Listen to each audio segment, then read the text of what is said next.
আমি অনেকগুলো কেন্দ্র ঘুরে দেখেছি, মানুষের মধ্যে একটা ঈদের আমেজ দেখলাম, আনন্দ উচ্ছ্বাস। ভোট দেওয়ার পরেও তারা কেন্দ্রের বাইরে অপেক্ষা করছে, উৎসব লাগছে তাদের কাছে। তা আমি খুবই খুশি এবং আনন্দিত।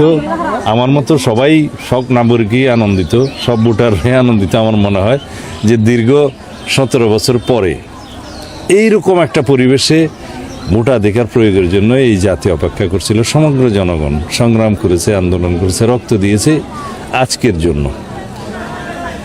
সেই আজকের দিন, যে দিনটা আগামীর বাংলাদেশ গঠনের জন্য সবচেয়ে গুরুত্বপূর্ণ ভূমিকা রাখবে।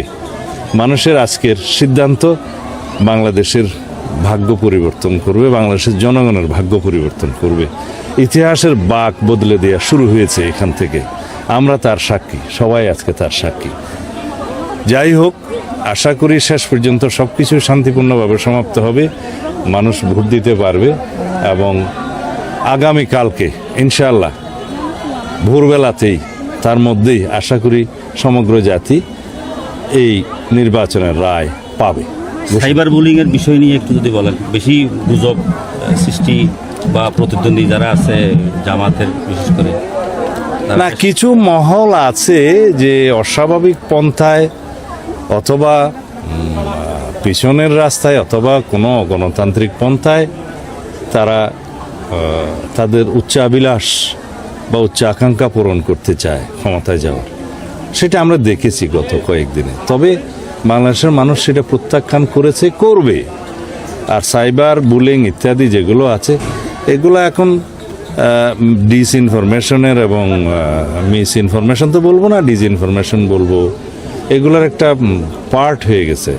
তা আশা করি এগুলো ঠিক কাউন্টার করার মতো অন্য প্রক্রিয়া বের করতে হবে। এগুলো সামনেও থাকবে, এখনও আছে। অতীতে এই সাইবার বুলিং যখন থেকে শুরু হয়েছে, তখন রাষ্ট্রীয় পর্যায় থেকে এবং যারা মিডিয়া জগতের লোক, তারা এগুলো কাউন্টার করার জন্য চেষ্টা করছে। নির্বাচন কমিশন খুবই আন্তরিক ছিল যাতে আর্টিফিশিয়াল ইন্টেলিজেন্সের মাধ্যমে বিভিন্ন রকমের যাতে গুজব বা ডিসইনফরমেশন ছড়াচ্ছে, সেটাকে কিভাবে কাউন্টার করা যায়। আমার মনে হয় 100% না পারলেও 80% বা তারও বেশি সাকসেসফুলি করা গিয়েছে। এগুলো আমরা দর্তব্যের মধ্যে আনছি না। আমরা দেখছি জনগণের বিজয়, জনগণের গণতান্ত্রিক আকাঙ্ক্ষা, যেটা শক্তিশালী হবে। এবং এখন থেকে যে নতুন বাংলাদেশের গণতান্ত্রিক শক্তিশালীকরণের প্রক্রিয়া শুরু হলো, সেটা যেন অব্যাহত থাকে, এটাই আমাদের